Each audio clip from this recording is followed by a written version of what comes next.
threw away my pharmacy education and said, okay, I'll take the biochemistry and the rest I'm just going to toss and go, okay, this is what I have. This is what I'm working with. Patients are coming back and going, man, I feel amazing. I'm not diabetic anymore. And I'm like, this is working.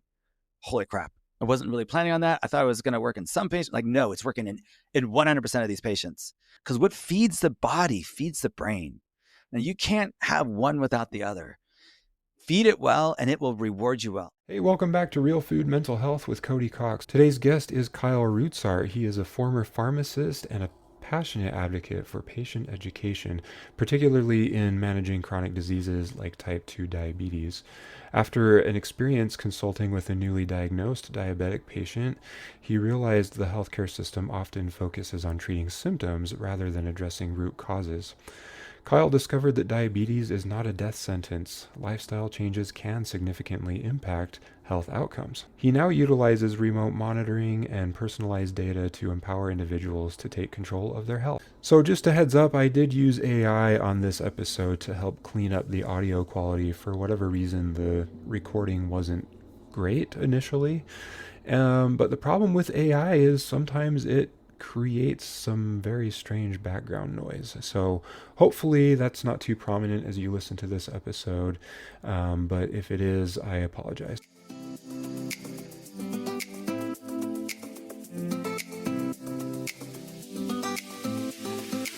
Welcome to the Real Food Mental Health Podcast, where we explore the powerful connection between mental and physical health. My name is Cody Cox, a holistic nutritional psychotherapist, and I'm here to guide you on a journey to true wellness, mind, body, and spirit. If you're tired of quick fixes and want real solutions that address the root cause, you're in the right place. Let's get started on your path to lasting wellness. So, Kyle, you were telling me about how you were a pharmacist. What led you to making that change? There's a lot of different reasons. There's personal, there's professional. Probably the one that struck me the most, and here's probably the best example. Here I am dispensing a medication, and I'm asking the patient about some side effects. And they're telling me that the side effects that I'm asking them about are what the doctor just dismissed as just getting older. Things like, I can't remember. I've got this brain fog and I can't remember certain things. I can't remember like things that I don't normally lose. And when you ask them these questions, their speech is slurred. I'm like, okay, so you either had a stroke or you're really finding it difficult to find words to get out. And so I'll even ask the person next to him, say, hey, is this normal? Like, yeah, this is normal. I'll ask them about muscle aches. They have tons of muscle aches. Oh, that's just, I'm just really sore. I don't like moving very much because of it. I'm not going on walks. I'm not going to the gym. I'm not doing anything because really I'm suffering from the side effects of a drug that like literally it's so helpful for very few. And I think that's 20% of a population that's already had a heart attack.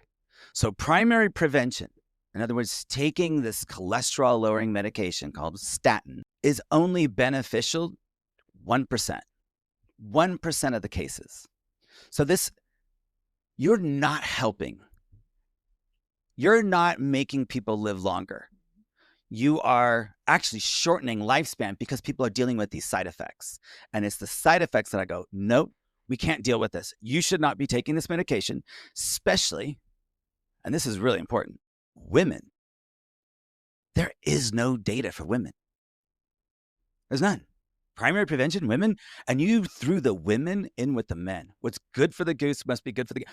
Whoa, stop right there, because last I checked, women have different hormones, and those hormones affect your lipids, your cholesterol.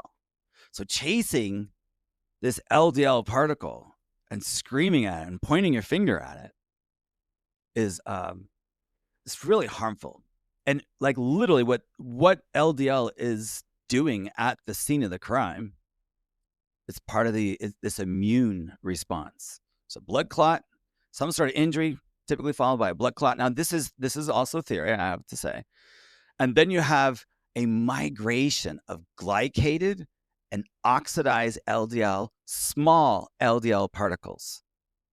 So that's really important for people to, I think, to understand, is that these small, dense LDL particles, yes, it's LDL particles.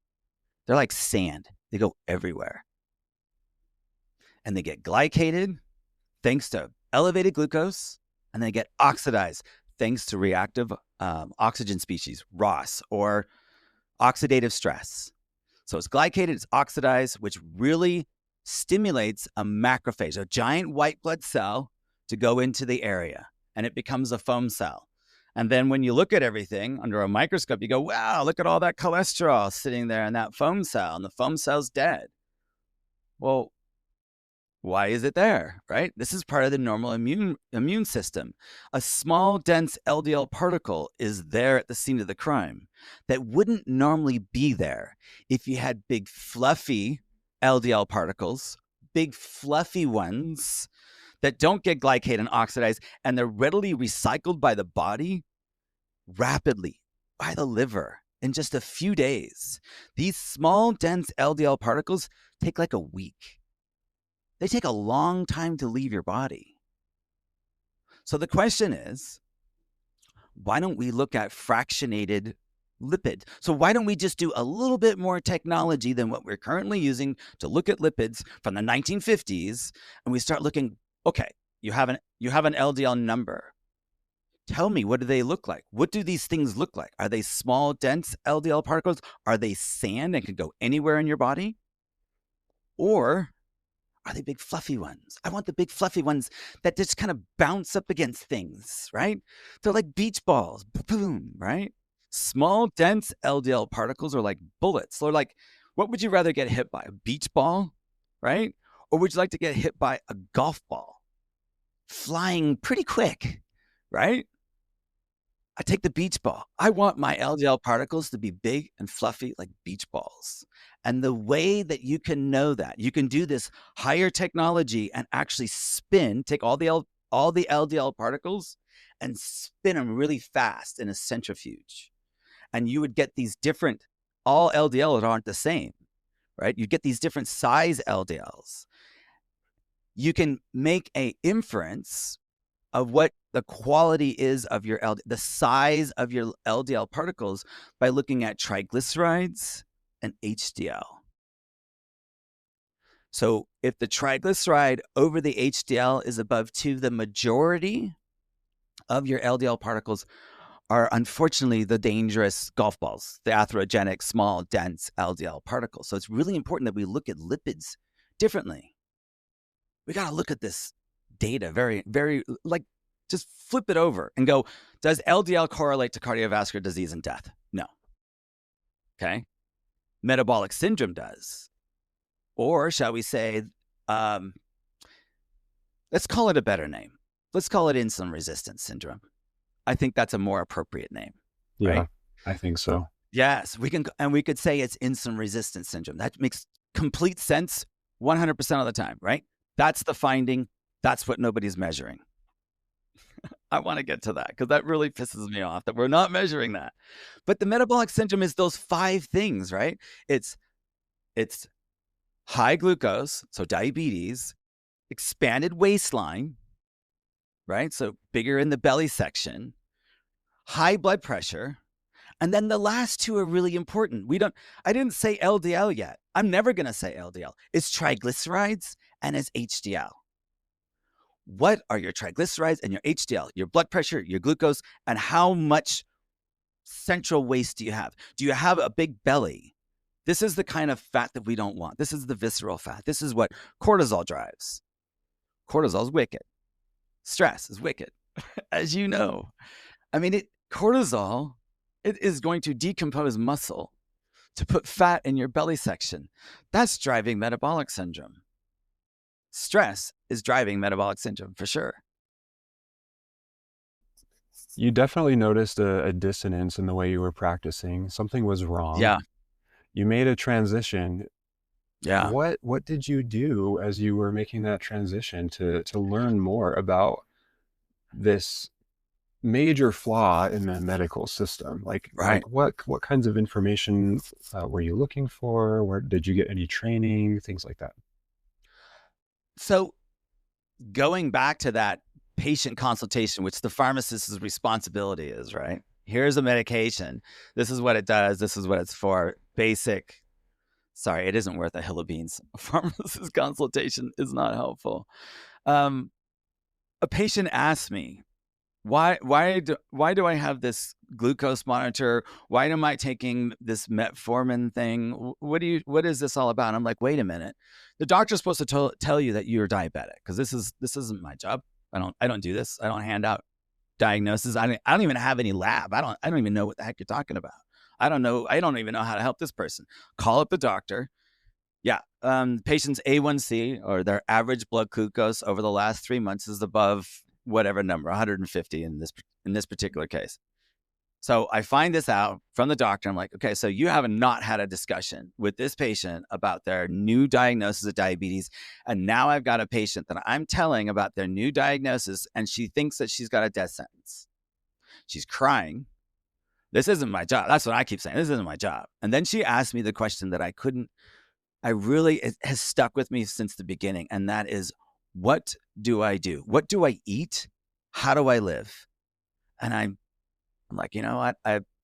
She's like, do I take this medication with food, and why? I'm like, I should have a better answer than I don't know. That's really embarrassing. And I don't accept that. I don't know, but I'm going to get back to you because I'm going to look this up. And at that point, like, all my education was carbohydrates is dextrose, and it comes in a vial. Protein is amino acid, and it comes in 8.5%. Fats, lipids, it's 10 and 20%. And this is total parenteral nutrition, right? This is how a pharmacist understands nutrition. This is how we were educated on nutrition. So I realized very quickly, I'm like, these people get no education from the doctor. I thought that you got educated. And then as I'm doing more research on diabetes, I'm like, there's just no way. You cannot cover every aspect of your life, because diabetes affects every aspect of your life.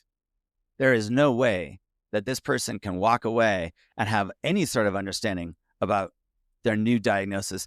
And when they go back to the doctor for that 2 or 3 minute consult, they're never going to get the right information. They're not going to get any of their questions answered.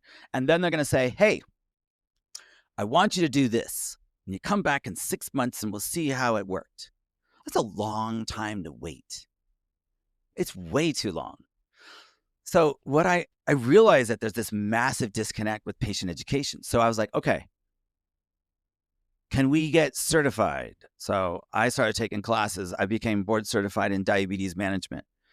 I started looking, okay, I'll do these diabetes classes and we can bill Medicare, right? We're going to start doing all these classes. They get 8 hours. And I loved it. And we were doing free diabetes support classes in the pharmacy during regular hours. We were doing it after hours. I was doing it anywhere that people would listen to me. And my boss even told me, he's like, I can't pay you for this. You're just having way too much fun. You enjoy it too much. I guess, I don't know, work is supposed to be suffering. But, like, as you can tell, I'm really enthused about this. This has been the most exciting time to be alive for myself. It's like, I've been waiting for so long, the last 10 years, hoping that someday that preventative medicine would pay. I've you know what it is? I couldn't say no after these patients got this diabetes self-management training course. So it's 8 hours. Every diabetic gets it. It's paid for by Medicare. It's covered. It's a free class. Rarely does anybody ever take the class. And that class is sponsored by the diabetes education, ADA, American Diabetes Association. So you can imagine how it's skewed.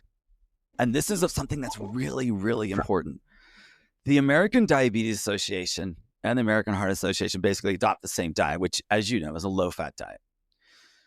But what's crazy, when you go and you do your research, and we talked about openpaymentsdata.cms.gov.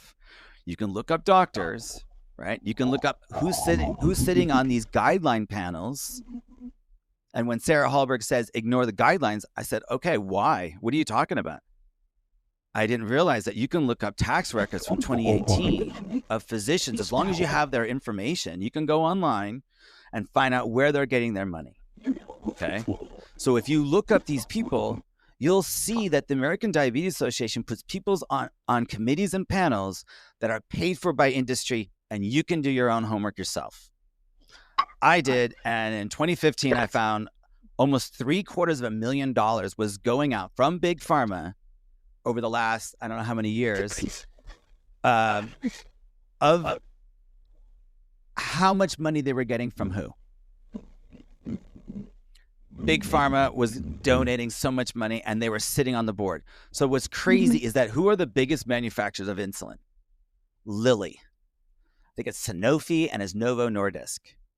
They make insulin products. Okay.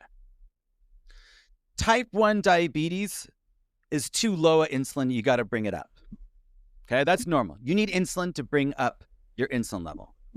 Normally, insulin level stays very tightly ranged. This in a very tight range. It's right here, and it's typically 2 to 6. Okay, that's healthy. That's optimal. That's, by the way, 7% of the population. The rest is north of 6. So type 2 diabetes is too much insulin. It needs to come down. So why would you inject? That doesn't make any sense, does it? No. It's a very large donation from those companies every single year to make sure that you and I don't understand that insulin is hurtful. This makes people fat. And if you look at the data with insulin, when they inject it in type 1 and type 2s, definitely a benefit for type 1. But type 2, you increase the risk of all-cause mortality. People are dying. Cancer increases. When you inject insulin, you are taking your body from basically a fat-burning mode to a fat storage mode. So what happens? The dose always goes up. They develop their own resistance to the drug, to insulin, like we all do, right? So they develop this insulin resistance, dose always goes up, and they always gain weight. How does a drug get approved that causes weight gain, causes cardiovascular disease, insulin resistance, but you still have it available to people with the wrong diagnosis? Their insulin level is here. This is the secret. This is what you are taught in school, is that, they don't even tell you that you have high insulin. They'll say, you got to lower the glucose, because the focus is only on the glucose. If you're looking at the glucose, you're going to miss the insulin resistance that started increasing 10 years before your glucose finally rose. I've learned that usually the major flaws in the methodology. So, for example, I've heard, I'm not a major expert on the FDA or anything, but I have heard that the FDA is actually a very small organization. It's not as big as we think it is. So they don't have the resources to really look into things before they, quote unquote, approve certain products and medications. But then also, because they're so small, I think they rely on outside sources of data. And usually, I don't know if it's coming directly from the manufacturers, but you have to wonder, like, where's that data coming from, and is it biased? Because the FDA, they only see that end data. They're not part of the studies. They're not controlling the studies. They're not looking over the methodology to make sure it's sound. But then they see the data and they're like, oh, it looks like you've done your research and it looks like your product is working, so therefore we'll approve it. Yeah. And that's exactly what happened in COVID with the vaccines. Holy cow. Apparently they can do it really fast. 6 weeks. It's amazing. Okay. So when it comes to the statin data, all this data about cholesterol, they said that the side effects that I was talking about, this muscle breakdown and this cognitive decline, wasn't very common.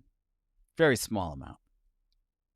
What the real practice says, what I've experienced, what I've noticed, isn't the tiny little black box warning for a very small percentage, like 1 to 3%. No, I'm seeing a third. I'm seeing one out of the three of these patients, when I will counsel them, they will go, yeah, I've noticed that. Okay, so me dispensing is being part of the problem. What do I tell the patient? Go off of it and see if your head clears. It's actually really good advice. And it actually has been done in a study. Removed the statin, cognitive function improved, right? They got baseline, cognitive function improved off of the statins, re-challenged them later with the statins, cognitive function declined. These statins are not good for our brain. We need the cholesterol. I feel like before I felt like I was going crazy and I was on a deserted island. Like people are not even receptive to this idea. They'll call it a conspiracy theory. And I'm going, wait a minute, cholesterol is not the culprit here, right? I've known for a long time. You're not measuring insulin. Why aren't you measuring this fasting insulin? You're confused. You're confused about insulin because of the ADA, because of the American Heart Association. They're covering it up. Even if your insulin is out of balance, there's a reason for that. Like you don't want to just jump straight to medication. But we look at the glucose and we go, oh my gosh, your glucose is elevated, because we got a drug that lowers glucose. But what's crazy is that concept that insulin is just a hormone that lowers glucose, as if that's the only job. I mean, this is probably the most important hormone, like literally the most important hormone. This is the anabolic king. This is what drives a cell to store energy and to enlarge it, right? The cell gets bigger and bigger and bigger. Think about a fat cell. If you were a fat cell and you started expanding so much, first of all, it's crowded in there. How can you even move around? If you're a mitochondria, which is the powerhouse of a cell, and you're absolutely necessary for this cell, how is it going to move around, right?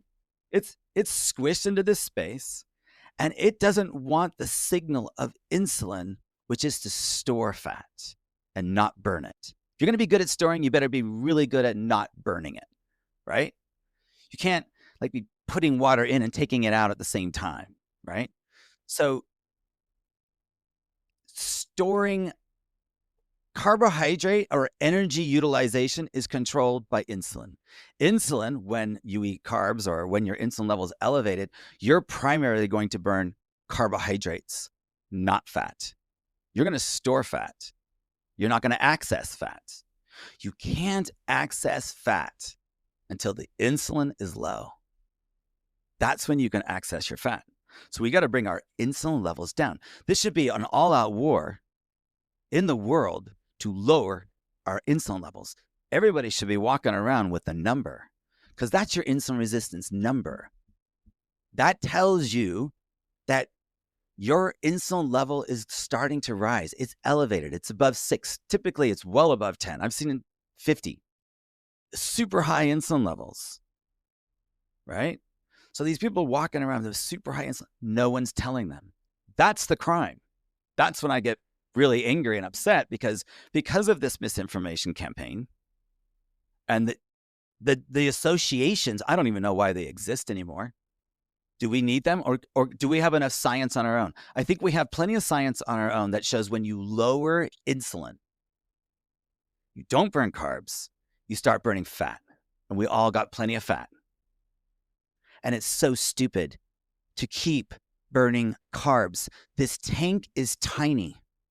It is, even if your carb tank was totally full, it's less than a pound of energy, less than a pound of equivalent fat energy. You have a half a pound essentially of energy here. And how many pounds of fat do we have? Plenty. Even if you're a 10% body fat and you weigh 200 pounds, you still have 20 pounds. You still have a lot of energy. Do the math. It's like 70,000 calories. You could go a long time with 70,000 calories and be very active even, right? You can't access that fat until insulin levels drop. And our lifestyle is what's driving those insulin levels. It's the stress we're putting on those mitochondria, especially, say, the fat cells that are trying to expand under the influence of insulin. But finally, that fat cell has to come to a point where it has to say, nope, insulin, if you keep telling me to store, I will explode. First of all, I'm not getting enough oxygen over here. The fat cell that's expanded is hypoxic. We don't want cells with low oxygen. Cells that have low oxygen because of poor circulation, because of obesity, let's call it what it is, the cells are getting too big for the supply of energy, the blood supply. So now what happens is that cell has to ignore it. That hypoxia can stimulate cancer. And I want to point out too, you were talking about how most of us have a fat issue.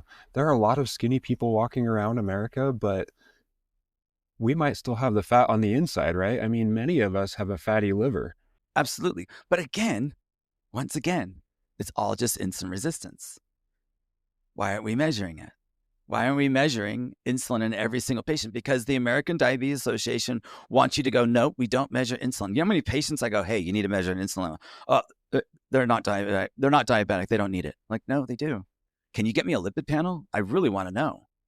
Because those people with insulin resistance, I think everybody, it's a $10 test. Everybody has that right to have an insulin level. So during COVID, I would see these patients hit the emergency room door, and I'm like, okay, what's their lipid panel? What's their triglyceride to HDL ratio? How much? What is their insulin level? Okay, so what set them up for this? We know that insulin resistance played a huge role in that spike protein attachment.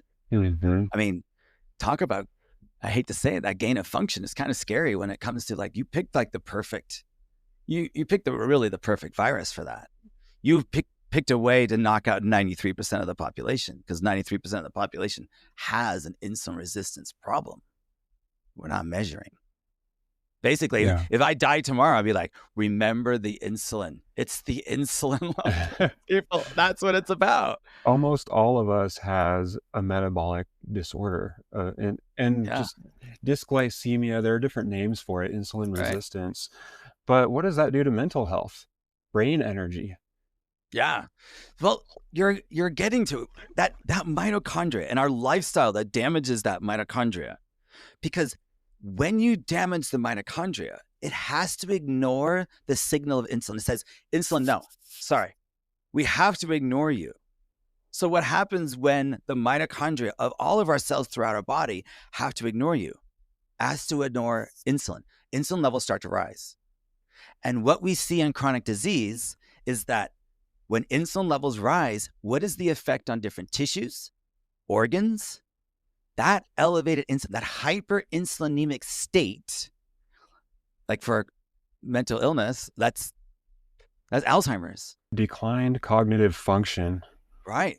But poor hypoglucose metabolism in the brain because of an insulin resistance throughout the body.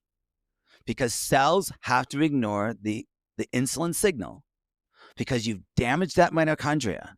And now we're seeing systemic effects. We're all seeing symptoms, like you're saying, of the same disease. Totally agree with you. Why are we seeing all these things and we can't figure out the patterns as to how they're interconnected?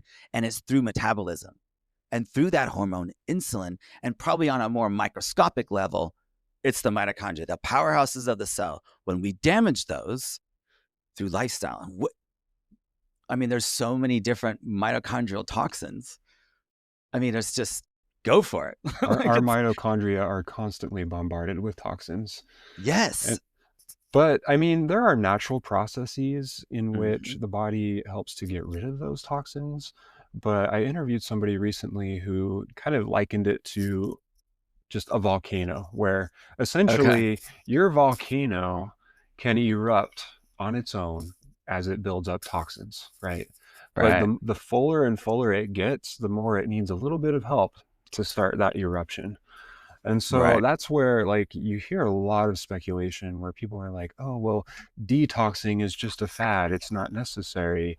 And it's like, I can kind of see that. If we were healthy, that would be totally just a fad and it would not be necessary. But sometimes we do need a little bit of help. through Yeah. diet and lifestyle, and maybe even some therapeutic diets that are a little bit more restrictive. Hey, just a quick break and then we'll get back to the episode. If you've been listening to previous episodes, at least in the last few weeks, you've probably heard me talk about the free giveaway that I'm doing. And it's actually a contest. If you'd like to enter, go to beavercreekwellness.com/giveaway. The more you participate, the more entries you get, thus increasing your chances of winning. What do you win?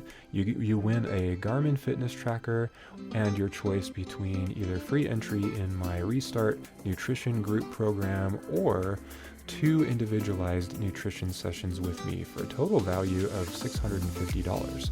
Go to beavercreekwellness.com/giveaway. But be quick about it. If you're listening to this episode on the day of release, the giveaway ends today, February 28th. beavercreekwellness.com/giveaway. Okay, so we want to avoid all mitochondrial toxins, okay? And lifestyle does a great job of that by being sedentary, right? And hyperglycemia, okay?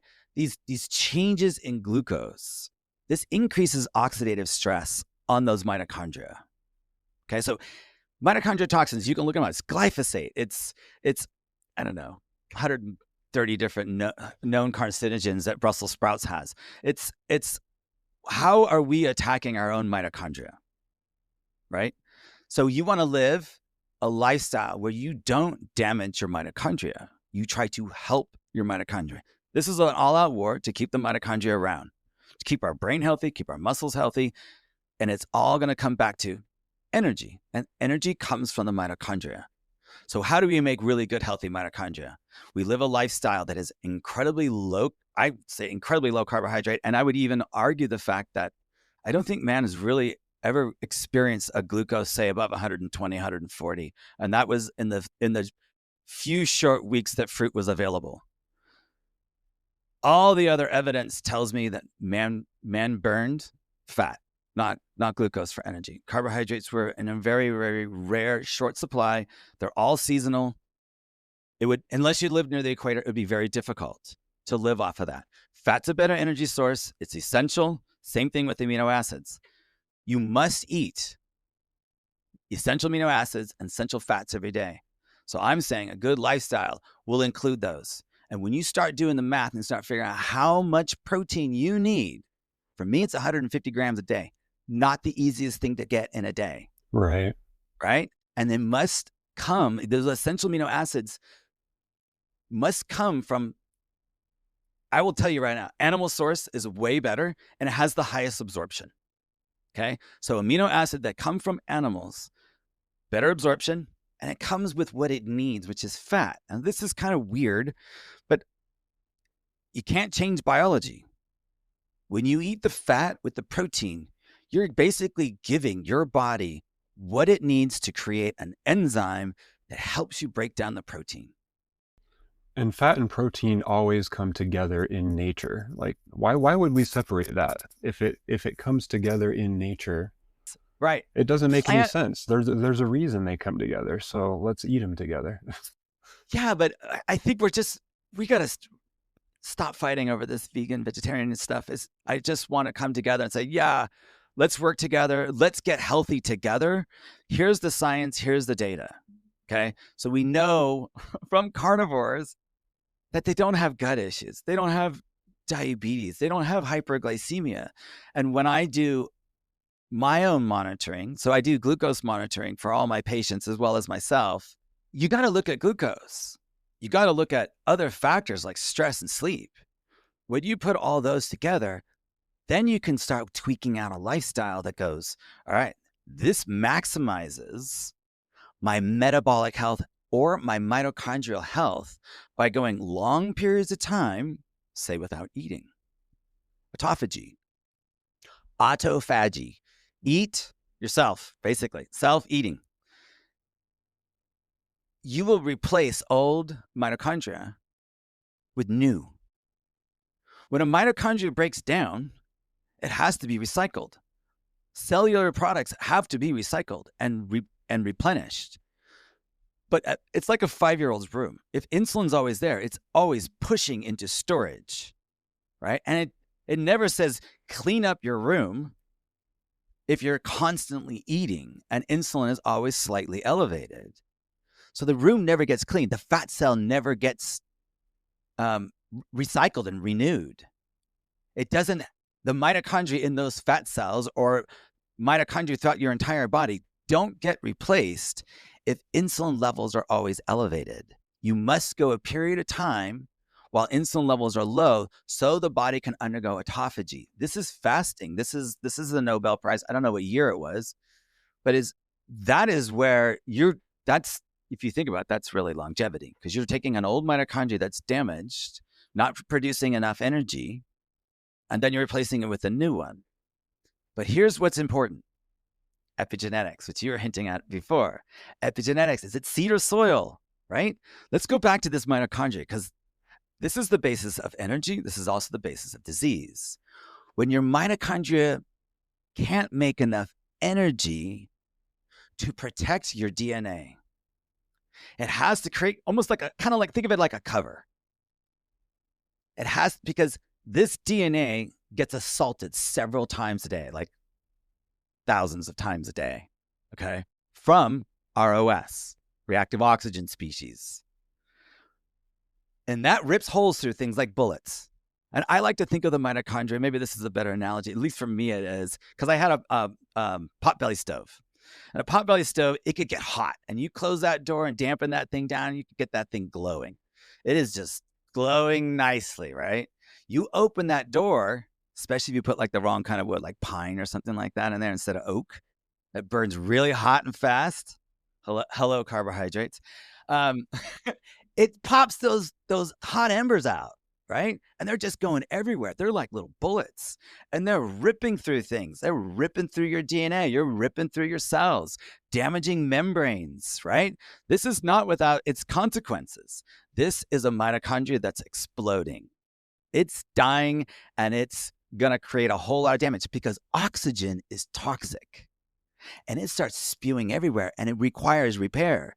In order to repair that cell's DNA from being misread, creating mutations, you need a healthy mitochondria that can protect it. So what do we see in cancer?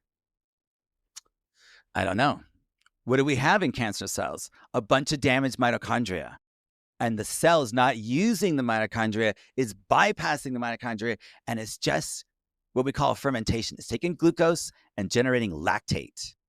And it can do this very rapidly. And the lactate can go back to the liver and come back again. So this is a system that cancer cells utilize for their energy. They can get a lot of it, especially in people who love sugar and eat a lot of glucose, carbohydrates. This will encourage the growth of tumor cells. This is basically the metabolic theory of Thomas Siegfried behind cancer. There's a lot of cancers that are increasing. Why? Is it genetics? It can't be. It just screams, no, it's not genetic. What is the common thread amongst these cells? It's an old system that somebody worked out back in forever ago. Otto Warburg, I think it was 1923. He's like, wait a minute, all these cancer cells have the same strange mechanism. Their mitochondria are misshaped. And because they're misshaped, they can't use the mitochondria, so they're using other things in the cell to try to generate energy. And they do this without oxygen. So when we were talking about hypoxia and obesity, when you start getting low oxygen, you're stimulating cancer cell growth because that's where they thrive, without oxygen. This fermentation that happens outside, away from the mitochondria, in a different mechanism, an old metabolic mechanism in cancer cells, it does it without oxygen. It doesn't need any oxygen. It can't do that system without oxygen. Normally, you have plenty of oxygen and you use the mitochondria and you get a lot more energy. But instead, because you got plenty of substrate, plenty of glucose, you can make tons of energy very rapidly. Mm-hmm. We want to stay away from these situations, right? We want to do what it takes, keep our insulin levels low, right? So you live a low insulin lifestyle. You're keeping your carbohydrates, your stress and we can we use glucose as somewhat of a proxy when we talk about this continuous glucose monitors. The CGMs, Like the Freestyle Libre and the Dexcom G7 or whatever it is, they have these sensors. Mm-hmm. And we use glucose to kind of gauge what your insulin level would be. So if we see someone who eats something, we'll watch their blood sugar start at 90, go all the way up to like 180, and then drop down to 50 later. You can see, and you know that their insulin level just skyrocketed, right? Their insulin level, they are in fat storage mode. They are in fat storage mode until that insulin level drops. But matter of fact, they make so much insulin that's what dropped their blood sugar to 50 about 3 hours later, and now they're ready to eat again. That's the vicious cycle that nobody's showing them. Mm-hmm. Just like I'm screaming about glucose, I'm screaming about CGMs. I'm screaming about insulin and glucose, and we need to measure it. And every arm needs a continuous glucose monitor. Everybody, at some point in their life, needs to learn this. They need to understand what it takes to understand their own tracking, what's going on inside their body. So what I have found throughout the years is nothing replaces education. Patient education is key. If you don't put money into education, they're never going to know what's happening inside their body. I can tell you what to eat. And it could be a whole bunch of salads and things you don't even like. Maybe things that even give you diarrhea. I don't even know. I could tell you to eat all these things and you have all these problems. But the one thing that would fix it would have been that glucose. Because I would have said, do what you can to keep those glucose levels down. But also, very importantly, make sure you get your essential fats and you get your essential amino acids. And you're going to have a hard time doing that when you start eating plants because you don't have the room for it. For me to eat 150 grams of protein is a lot of protein. You're talking 1.5 pounds basically of meat, ground beef, right? So what is that? McDonald's, I had this the other day. I had 3/4 pounders for like $8, right? That's like half of my day supply worth of protein, right? So what I'm saying is you can get by and get all the essential amino acids and essential fats doing the right kind of diet that won't make your glucose levels rise. And we need to know what that is. You need to figure that out, everybody individually. You also need to know how are you going to get your insulin level down? How are you going to get your glucose levels down? How is lifestyle affecting glucose? I love this ring. This is the Oura ring. I know it's not an Oura commercial, but I love this stuff because the ring, as well as your watches, excellent for monitoring your sleep and stress, which affect glucose. You get a crappy night's sleep. And we were talking about before this, Why We Sleep by Matthew Walker. Yeah. Hey, man, your glucose levels are elevated when you have a crappy night's sleep. Do you want that? No. I want to go to bed at the right time. I want to look at my sleep. I want to set my good night's sleep the day before, right? Getting up in the morning, I'm getting lots of light. Light is so critical, as you probably know. Light is brutal for your own timing of your sleep. When I get up, go for a walk, get grounded, see the sun, where is it in the sky? I can time my melatonin release. And I can go to bed at the same time, whatever my chronological time for sleep is, right? Because that's the optimal time. And then when I sleep, I'm looking at my sleep very carefully. I'm looking at, okay, did I maximize my sleep last night? What's my readiness score? What's my HRV? That has to do with my cardiac health, right? What is what's my respiratory rate? What's my body temperature? And so I look at these things, not just in myself, but in patients that I track. And what I find is those people that get their glucose levels down and they start hovering like 70 to 90 all day, they have this crazy effect. They start going, I haven't eaten in a while. And in order to get my glucose levels down, I really have to probably only eat once or twice a day. And I'm getting my protein. They'll start saying, you know what, my energy level's better. My pain it's kind of gone away. Like I used to have this knee pain or this back pain and it's improved. My sleep is better. My cognitive function is better. I am less depressed. And I'm less addicted. Mike Collins from, I think it's the Sugar Addiction or Sugar Addict. He talks about how when you can fix our metabolism and start letting this brain run better, you start improving cognitive function, but behavioral aspects of life. Mm-hmm. Behavioral, like these sugar addiction's real. You have to come off of that. It takes like a week to withdraw. It's for real. And if people are watching this and they've got mood disorders, it's because of this sugar addiction. But I want to tell you something that's really, really important. It's not just, oh, I feel this when I eat like this. No, I want you to measure, because you can't manage what you're not measuring. You need to measure glucose. And what you'll find is that people, when they eat, like when I first get them as patients, they are all over the place. It looks like a roller coaster ride. And you know what? They're not even eating. Their blood sugar's up and down, feeling good, depressed, feeling good, depressed. And Like part of they that are too is their stress hormones. Cortisol helps to raise blood sugar. And so right. even if you're not eating, if you're feeling stressed, your Yeah. glucose can go up. Right. And so it's going to go up and down anyway without food. And so I was just thinking too, like you're talking so much about stuff that is totally relevant, really good information, and a lot of it sounds Probably too physical. high. Sorry. But listeners are probably thinking, how does this tie into mental health? It totally ties into mental health as you think about it holistically and with critical thinking.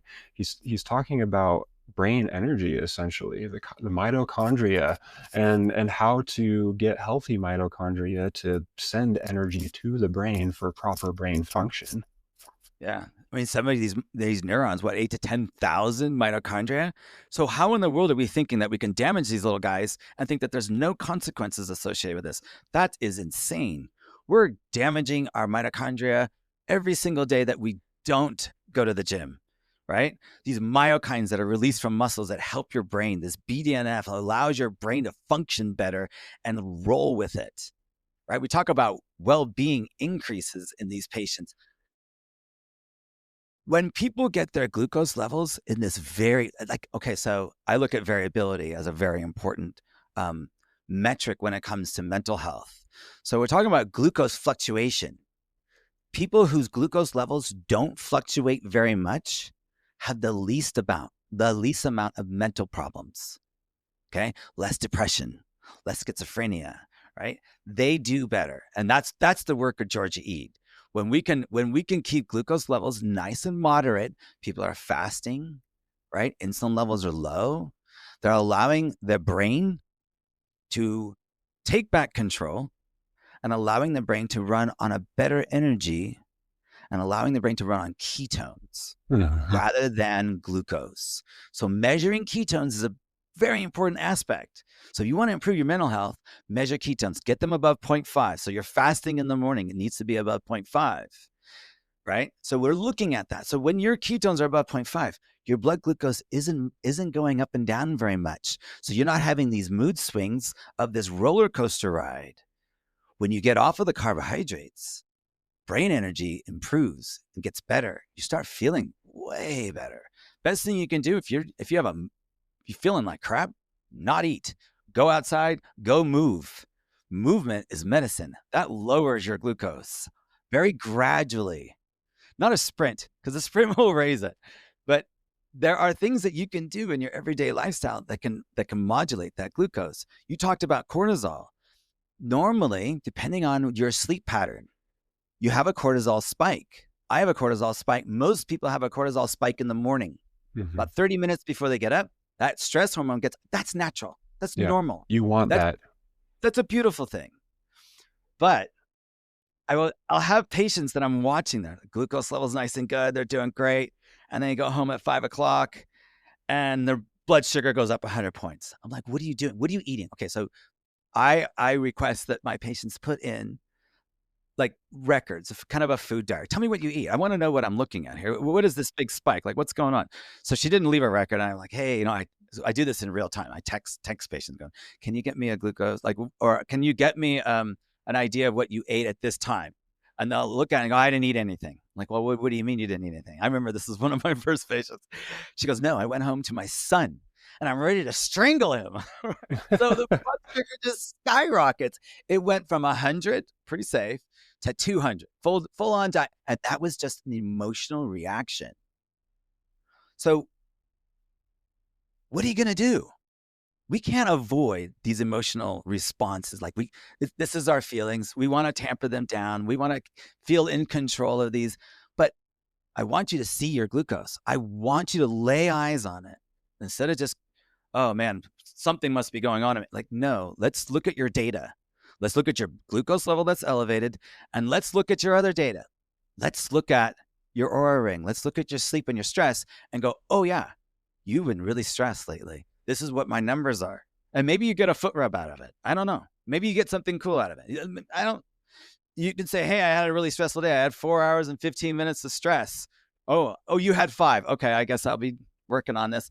Not for you, but like you can really dial in your lifestyle and go, okay, I'm going to lower my glucose. I'm going to try to manage my stress. But if you're skyrocketing from some sort of emotional stress, you're going to do your intervention, right? But you also want to go for a walk, get outside. That will naturally lower the glucose because we don't need spikes up here. We want to bring those down. How often are we emotionally distressed and we never move? A Movement lot. is, yeah. I mean, gotta we spend so much time sitting in chairs, staring at screens, because honestly, most of us do a lot of internet work nowadays. But what does that do to our stress levels? So how about just a cool little concept? So I focus on education, right? Imagine if you were being watched and you had sensors on you. Like, these are just a couple of sensors, right? I'm telling you the data on sensors. I mean, we're going to have lactate, ethanol. I think we already have. Yeah, there is a sensor for ethanol. We're going to have lactate. We're going to have ketones. We might have uric acid, which is a wicked byproduct of fructose, sugar breakdown, which raises blood pressure. Wicked stuff. Okay. We're going to have more sensors that can really look at you and go, all right, this is what's going on right now. You're experiencing some emotional distress. Heart rate went up, body temperature went up, your respiratory rate went, like looking at numbers and going, oh my gosh, your blood, all these metrics are showing me that you're stressed, right? Boom. Oh, look, on my phone, it says that I'm stressed. This is an example. And patient goes, oh, you know what? Here's a motivational interview. This is what's going on inside me. I'm learning about what's going on in front of my own eyes, not once a week when you sit down with your coach, right? I think you need to learn right now. I think you need to learn while you're experiencing it. And the educational material is sent to you in that moment. That's what I'm trying to focus on. I want the educational part to be engaging. I want it to be tailored to that person's own needs, because if anything I've discovered as a diabetes educator for the last 10 years is you got to meet them where they are, and everyone's at a different level. And you know what? I honestly look at all of them as victims. As an empath, it's just like, oh my gosh, I'm so sorry that no one taught you this. This is such an injustice. Let me help you. I'm just here to help. That's all that I've ever wanted to do.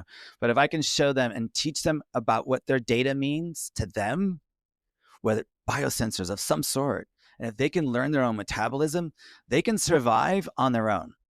Not without me going, hey, you need to eat this.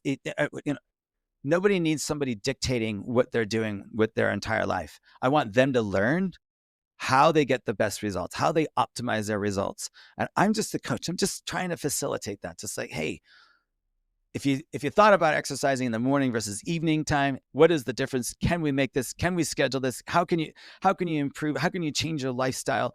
How can you see how when you exercise earlier in the morning that your cortisol levels that are naturally elevated in the morning that raise your glucose? And my gosh, that's so stupid. We used to think that blood sugars in the morning was your fasting blood sugar, and that was the lowest of the day.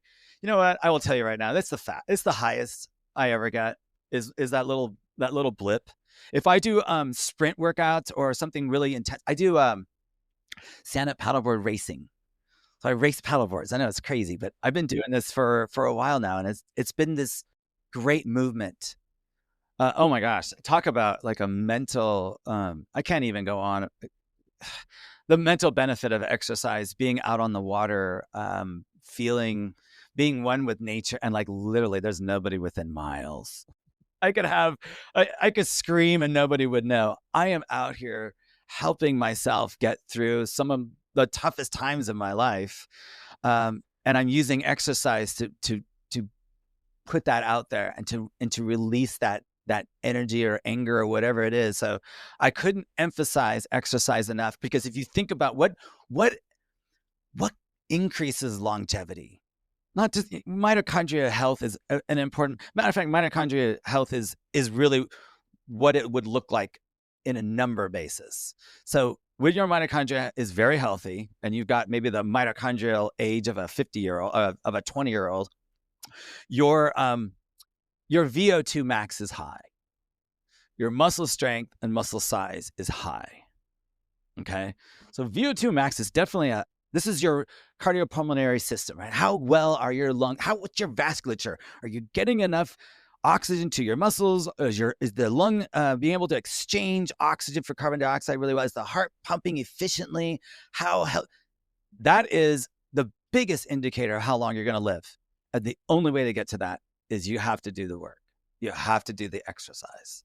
Yeah. But don't even just a little bit improvement in VO2 max has a massive improvement in lifespan. But as a side effect of getting that movement, you're going to have muscle strength. You're going to have muscle size. And I think this is an important conversation that we're not having, especially with Alzheimer's patients.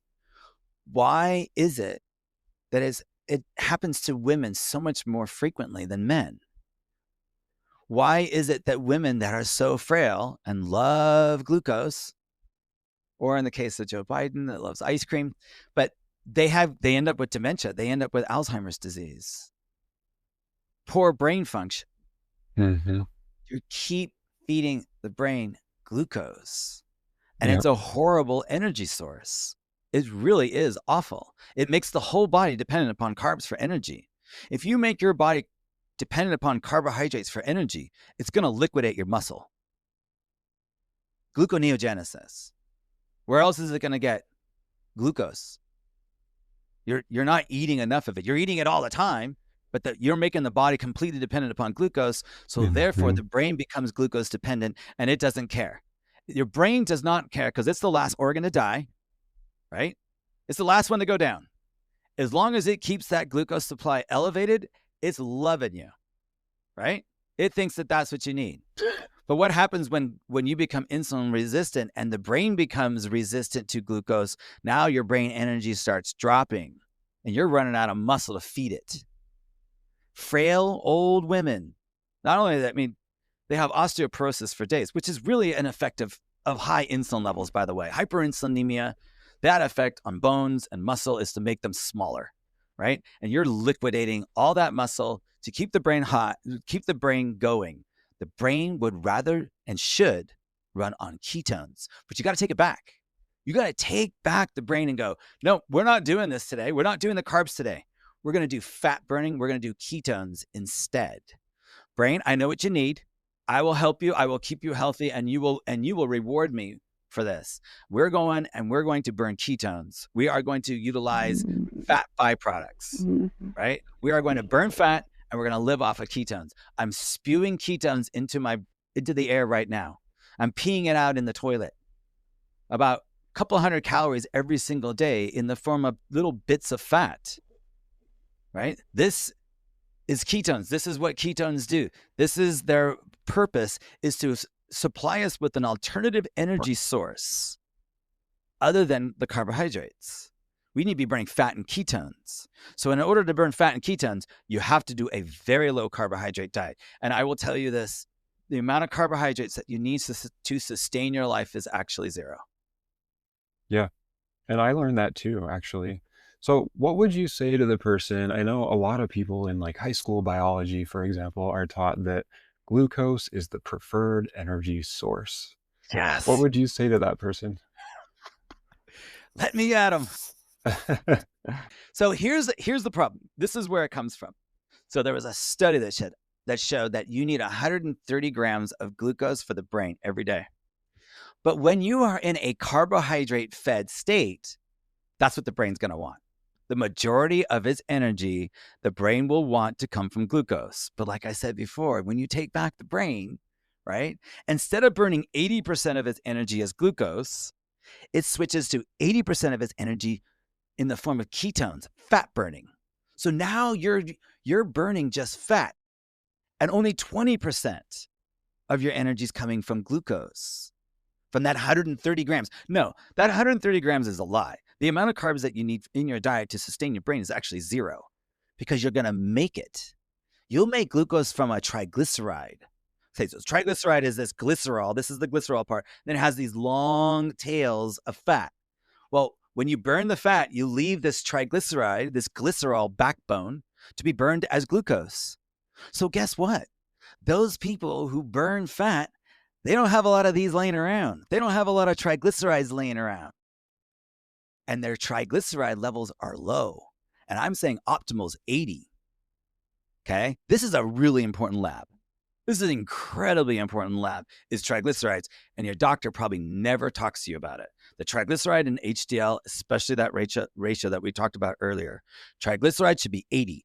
And everyone should just stop, go look at them. If you have them, if you don't have them, make an appointment. You need to fast for 12 hours and get your triglyceride level. That is so important. Most people are north of 125. It doesn't even go off as red until you're over 200. Some labs, it's like 250. These reference ranges are garbage. They're absolute, utter garbage. And if your doctor sees your triglycerides at 200 and says, yep, you're fine, and he's just looking at your LDL, you missed it. You missed the whole problem. And triglycerides and HDL correlates to cardiovascular disease. LDL, no, not unless you are inflamed. And when you look up carnivore diet, it will say, and Google, thank you, Jeff Bezos, calling you out on this one, carnivore diet is a fad. Lower, it will increase your bad cholesterol, your LDL, but it reduces inflammation.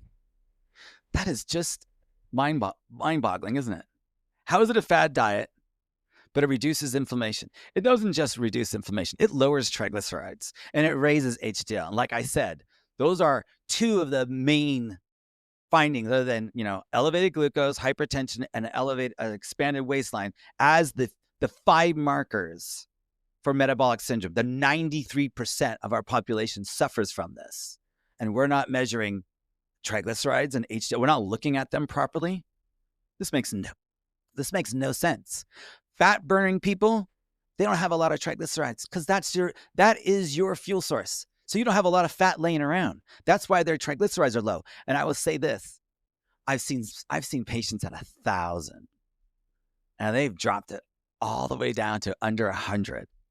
And I will say, if you think you're doing a ketogenic diet, I should expect your triglycerides to drop in half. That's your energy. It's not going to be laying around. Oh, it's really quick, within just a few weeks. Most of this, so this is really encouraging. You guys got to listen to this. To reverse chronic disease and reverse diabetes typically is done in the first 10 weeks. You think about that. In 3 months' time, you're no longer diabetic. I've had people get off insulin even faster than that, like 0. You don't need insulin. What happens is their blood sugar will be like 280, 300, 280, 260, 240. They're calling me up. They're so excited. They've never been under 200. They've never seen that number, right, on their glucose meter, and they're off insulin. How is it possible that your blood sugar is lower without this lowering glucose drug? How are we lowering glucose naturally without insulin? How are we doing this? We're removing that insulin. So what happens is the cell heals naturally and starts making more insulin receptors. It starts becoming more sensitive to insulin. And when we exercise, we pop those cells and we snap that insulin sensitivity. So it is really sensitive to insulin. Exercise improves your insulin level. It brings it down because it improves insulin sensitivity. For example, let's just say 1-to-1 ratio, like you need 1 insulin for 1 gram of carbohydrates. Imagine the cell becomes insulin resistant. Now you need 5 insulin for 1 gram of carbohydrates. That's just an example. You need a lot more insulin to get that glucose level into the cell because the cells are resistant. Exercise wipes that out. You go back to a 1-to-1 ratio. Exercise when you are exercising, you don't need insulin to suck up because your muscle cells will utilize it, right? What's interesting about exercise is that we don't need to do this carb loading. We don't need to make our brain carb dependent. That's a complete myth. We can live an alternative lifestyle, which essentially is a very low insulin lifestyle, low carbohydrate lifestyle, a high fat diet. When you get the fat levels up, the fat in your muscles can now be utilized even better. You don't get fat wasting. You don't end up with excess fat in your muscles like you see in obese diabetics. They don't have much muscle at all. And when you do see it, it's full of fat. You want to burn the fat in your muscle. You want to get really good at it. You want to get so good that fat is always your best energy source. You depend on that fat for energy. I only use glucose when I'm sprinting. And even then, I only tap into my glucose supply when I'm at 85% or higher. My respiratory quotient, which you can measure these things, you can measure like at what intensity, how much am I going before I finally dip into that carb tank? Do I really need to do this carb loading garbage? No. Professor Tim Noakes is like, no, he ripped out his chapter. He's like, no, I was wrong. You don't need to do that. I'm a fat adapted athlete. I don't hit a wall. I don't run out of carbs. The only thing that I do during an extended race, and I'm talking like over 2 hours, is I will take a little bit of glucose per hour. It's about 10 to 25 grams per hour, not this 75, 100 grams, because this is pretty intense stuff. We're going for, our endurance races are 4 to like 7 hours.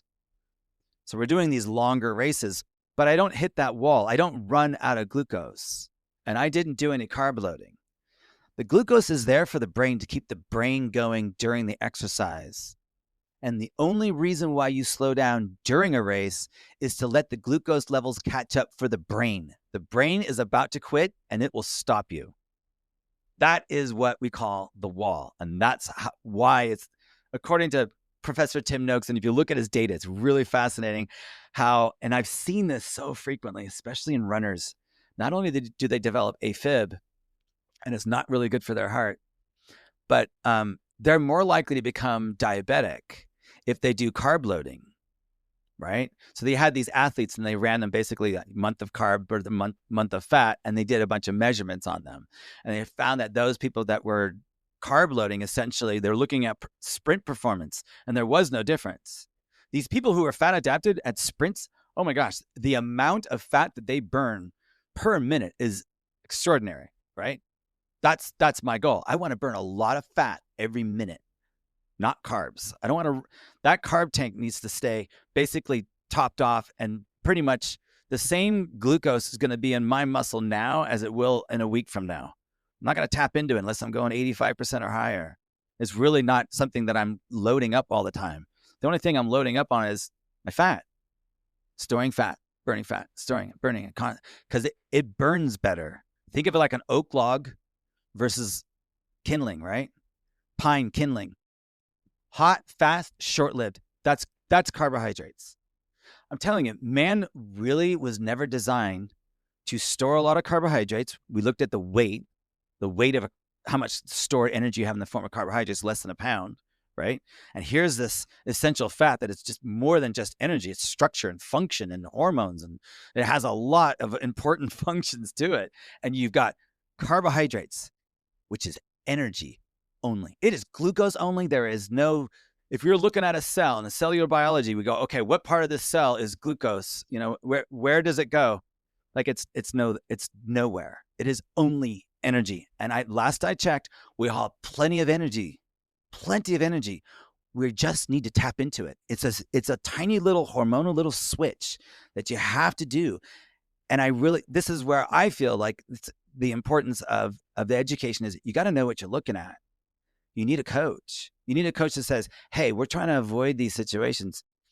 I've seen so many patients have these CGMs, these glucose monitors, and they go, "Oh yeah, I just have that for my diabetes." I go, "What is it? What's the point? If you're not going to scan it and you're not going to look at it and learn from it, what are you right? How can you use it?" But that's what I'm trying to do is I'm trying to teach people how to use this data to help their own personal lifestyle, help them improve every aspect of life. I'm 56 years old. I got grandkids. I want to be there for them. I want to be that kick-ass grandpa that's always wrestling with the kids. He's always throwing kids around, right? Throwing them in the pool, whatever. That's what I want. I want to paddle for the rest of my life, right? How do I do that? All right. Well, these are the things that I have to work towards. VO2 max, muscle strength, muscle size, very, very important. You're going to the gym on a regular basis. You're doing that exercise. You're getting out. You're getting that sunshine. And I'm telling you, the side effect of all of this is chronic disease disappears, mental health improves substantially. And you look at studies, you look at these medical questionnaires at baseline versus after X number of years or 6 months of following it, mental improvement is amazing. Mental function is way better. I actually had a patient tell me that at 9:00 at night, she felt like she drank a pot of coffee. The brain function was so much better. I even have a brother-in-law, and he's like, he started fasting, started going longer periods of time without eating. And he goes, "You know what, man, my brain function is really, I can participate in conversations better." And he noticed it. I've had meth addicts who hadn't slept in years control their blood glucose, and their addiction went away, and they were able to sleep through the night. A guest recently told me that something like 95% of podcasts fail within the first few episodes, and I can see why, because there is so much time and energy that goes into the production of a show like this one. If you would like to support me in the production of this podcast, go to ko-fi.com/CodyCox. That's ko-fi.com/CodyCox. You can pay a couple dollars or you can pay more if that's something you can afford. But either way, I'm going to continue to produce free content for as long as I possibly can, because this information is so important and I want everybody to be able to access it. Thanks so much for listening today. Typically, one of the most common things I hear from people right out of the gate is I have more energy, physically and mentally. I'm sleeping better. I've never slept this well before. Because that's one of my first questions. How many times do you get up in the middle of the night? Do you have to pee in the middle of the night? Yeah, I got to pee in the middle of the night. Well, you know what? I probably didn't bother telling you this, but insulin causes fluid retention at the kidney level to cause you to have excess fluid, which you're going to pee out in the middle of the night. So if you didn't have this elevated insulin, telling the kidneys to hold on to sodium and water, then you'd probably feel your blood pressure would improve, and your blood pressure meds is going to probably need to be discontinued or at least monitored. You're going to start feeling amazing because now you're getting a full night's sleep. Now you're sleeping really well, and I can see your sleep score. Did I answer your question? Yeah, so really, I just wanted to tie it back to mental health. Like, how is this relevant to brain function? And I think you really hit that too. You mentioned the importance of measuring your basically your bio data, right? Like you mentioned the Oura Ring. I'm wearing a Garmin watch myself. Cool. And it's been really helpful as far as like measuring my heart rate. You mentioned HRV. There are so many different metrics that you can track. You also talked about using a CGM, and I wanted to say this. CGMs can be very expensive. It kind of depends on your insurance. Mhm. I think you even need a diagnosis to get a CGM. It's like a prescribed thing. But if that is a barrier for you and you want to measure your glucose, there's the Keto Mojo, which also measures ketones and glucose. It is not a continuous measurement. And so that kind of is the caveat with that, is it's just a single data point in time. But I wanted to point out too that even if you had a continuous measurement, it's really important to pay attention to the context of the data and not just the data itself, because that can tell you a lot of information. Like, I mean, for instance, if your glucose goes up, of course, you need to ask yourself, why is it going up? Right. You can't Right. just say, oh, it's going up and then just move on with your life and not do anything. Well, yeah, I could just scan it. Just scan it, scan my phone, put it in my pocket. Okay, that'll do for now. And that's what I find. They don't have any. There's no coach to really make sense of the data. This is going to be this is medicine 3.0, as Peter Attia outlined. It's like this is going to be a new language for a while. There's going to be some growing pains, but we'll eventually understand it. As far as costs when it comes to the CGM, I think they're like $75 a piece. At the worst, it would be $150 for a 1 month supply. But what I do is you got to learn what you're doing. So if you can't get into ketosis, like what you're talking about with the Keto Mojo, most people are they already have a really good idea as to what it takes to get their ketones above 0.5 with their ketone meter, right? So they're measuring glucose and they're measuring ketones like the same time each morning. And they're measuring it and they're going, okay, I need to get this above 0.5. But if you don't get to 0.5 and you're at 0.3 and you scratching your head trying to figure it out, you may need more detailed information to figure out what's kicking you out of ketosis, and you may not be aware of it. You need someone to kind of help you go, okay, this is circadian rhythm, this is stress, this is the effect of sleep. Someone to point that out, I think, is critical. And I strongly believe, and this makes absolutely no sense why you need a prescription, but because you can go into the pharmacy and prick your finger 1,000,000 times, 300 times a day for one sensor, right? For 1 day of a sensor, you can do this for free. This is more painful and probably more likely to cause an infection, pricking your finger, than a CGM, which is just as a tiny little needle, essentially a little sensor that goes in, and it's in like just I don't know. I think it's half a centimeter into your skin, a few millimeters into your skin, underneath your skin, and you don't feel it at all. And most people go, "Wow, that didn't hurt at all," and they can leave it there for 2 weeks. Now we've got 2 weeks worth of educational data, meaningful educational data that you got for, I think, at the highest amount would be $75. I'm not telling people to do this all the time. Absolutely. If I'm trying to get you off insulin, it would be an absolute requirement. But I think everybody should be aware of what their lifestyle and food is doing on a number basis, on a graph, because I want people to go, what I really want, and this has already been taken, but I want your insulin resistance number on your phone, essentially. So if I have how badly you're going to respond to foods, that person can now go scan the barcode of the food and know what their graph's going to look like. Am I going to go up? Like, is it going to look green, yellow, red? Like what will my response be of a certain food based off of these horrible ingredients, right? So knowing that information before you've eaten is helpful, but I still think you got to experiment to see and lay eyes on it, because when people look at that food, I want you to go, no, that's going to jack me. That's going to raise my blood sugar for 100 points.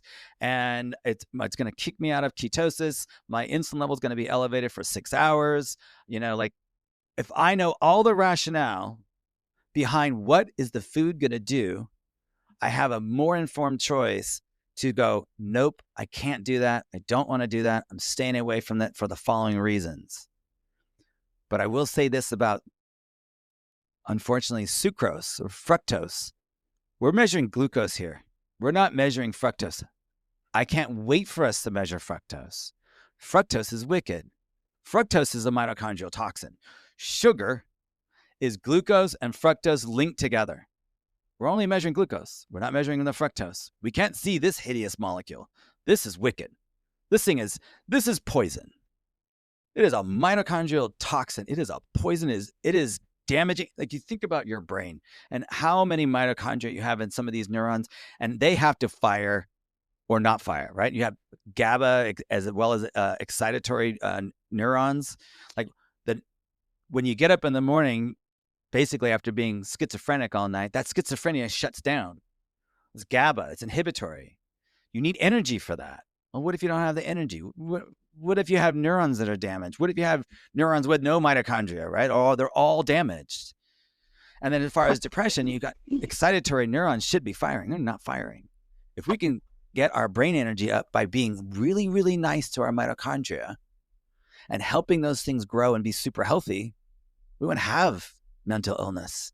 Right. I think what's difficult is making that leap, because we have so much that's fighting this. The whole world is screaming and saying, Alzheimer's, we need a drug for Alzheimer's. We need a drug for schizophrenia. We need drugs.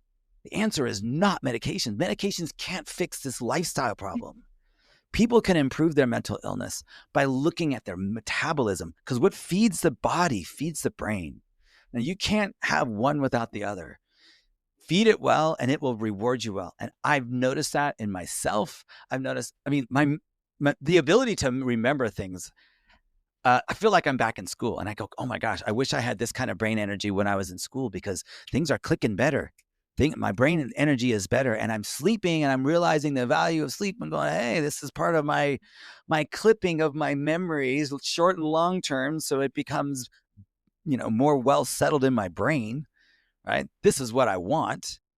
This is what's happening. I know it, right? And now it's like, the side effects of having the good metabolism is having a really healthy brain and feeling really good about yourself. Well-being, self-esteem, it's something I struggled with for years. And it's only been until now. I lost 50 pounds. I was much, much bigger. I was your typical, and I knew that I wasn't well because I would get hypoglycemic symptoms. My blood sugar would get too low after a spike. And I would be measuring myself. I'm like, this hurts. 3 times around a meal, this really hurts. If I'm going to do this diabetes education and I'm going to tell people to prick themselves, this hurts. And I think the CGM is way more comfortable. I'm not telling people to utilize it all the time. I don't think it needs to be used all the time. I think it needs to be used in the first 2 weeks so you can really see how your lifestyle is affecting you. And you test it later. Test it later when you can't figure out why your ketones started rising again. But you're right. Keto Mojo, a buck a strip or something less than $1 a strip, glucose and ketones every morning, get above 0.5. And then, surprise, surprise, you'll lose weight. You'll notice that you've lost 10 pounds of water weight. And we talked about why do you lose 10 pounds of water weight? You lowered insulin. Now sodium and water can now get dumped. You're going to lose 8 to 10 pounds of water in the first, 2 weeks? That's simple. It's because you've lowered your insulin level. Don't eat carbs and you won't have that problem. And your mental health will greatly improve. And I've experienced that too. You mentioned how you wish you knew this stuff when you were in school. And I was like, I kind of smiled. I was like, me too. I wish I knew this when I was a student, because I would have performed so much better academically and socially. Yeah. And life would have been so much better. And I tend to see a lot of university students where I am.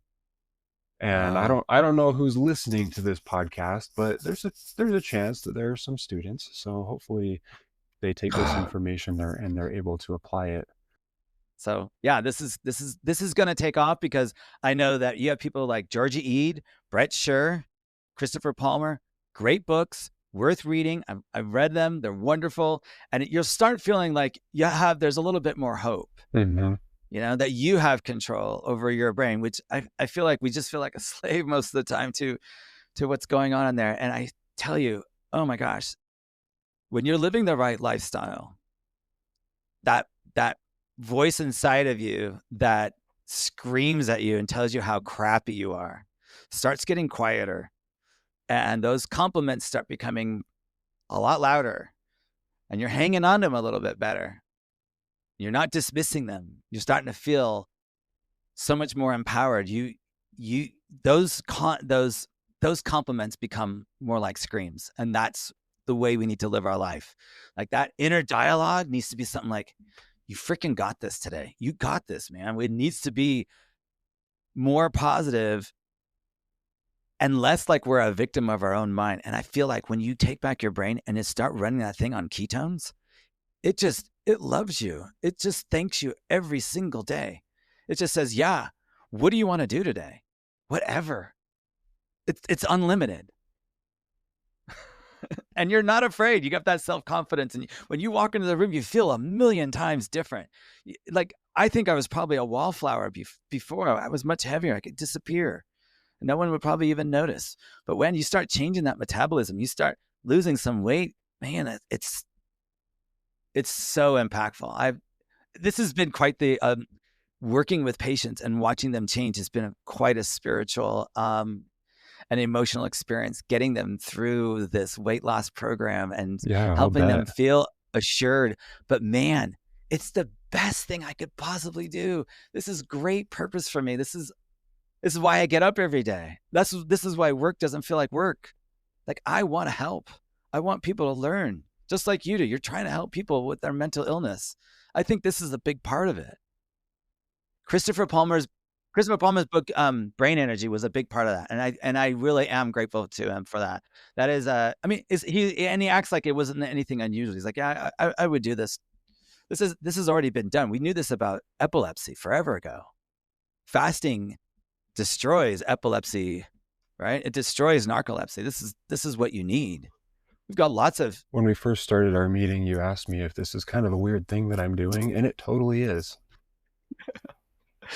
Most therapists are not taught anything about nutrition. Why would we, right? Like, I mean, it makes more sense that a medical doctor should be taught about nutrition, and they're not. But therapists, we're not taught about nutrition. We are taught about psychology and maybe a little bit of sociology, and that's mostly it. And brain specialists. Yeah. So really what you are, a brain specialist. You specialize in. Right. But right. How does the brain work? It doesn't make any sense. As you think holistically, you start to realize that epigenetics plays a huge role in your mental health. You have to get education in nutrition, or at least work with somebody who has that education, who can tell you what to do. Right.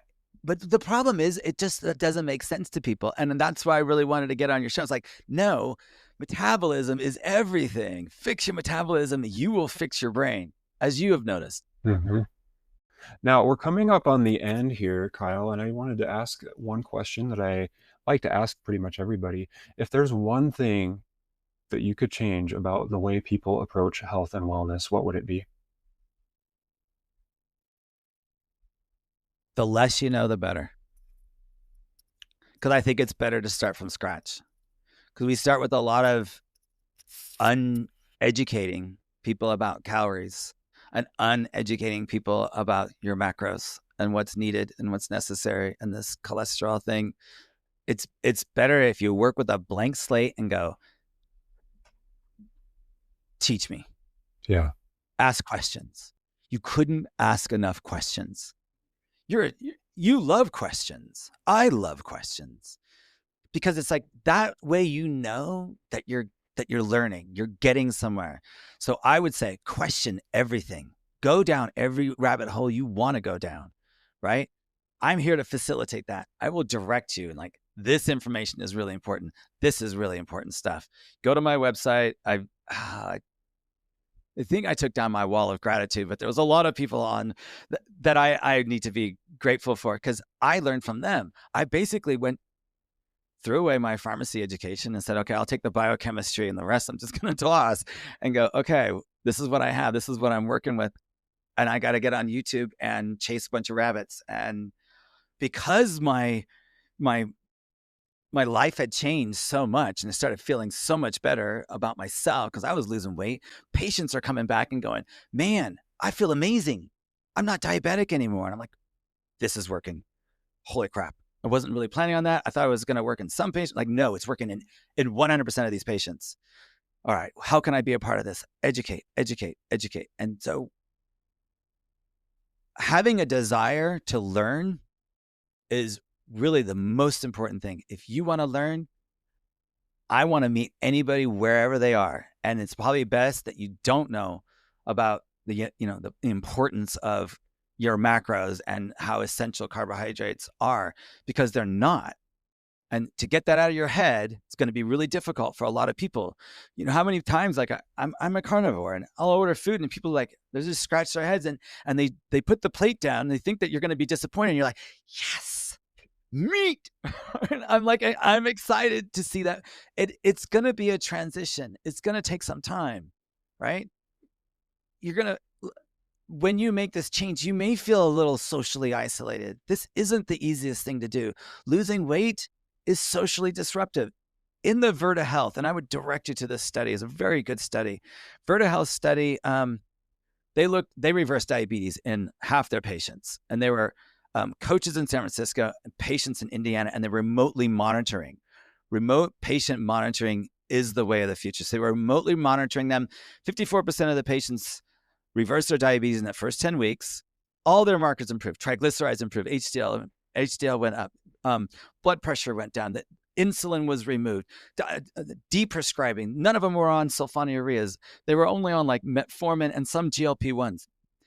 This study shows that you can safely reverse diabetes using remote patient monitoring. This is how it needs to be done, right? This is the state of the art. So the desire to learn, I think, is all that you need to know. When you can go and just feel that out, there's some essential YouTubes that are worth watching. I think the Sarah Hallberg one that's really changed my life was pretty incredible. She was the co-founder of Virta Health, her and Steve Finney. So it's Sarah Hallberg. She did a TED Talk. It's a 15-minute talk. It's all about ignoring the guidelines. And she was talking about ignoring the ADA guidelines. And basically, she didn't go into the corruption. I can go into that. That's so much fun. And we kind of did. But it makes you scratch your head and go, like, why do you want us sick?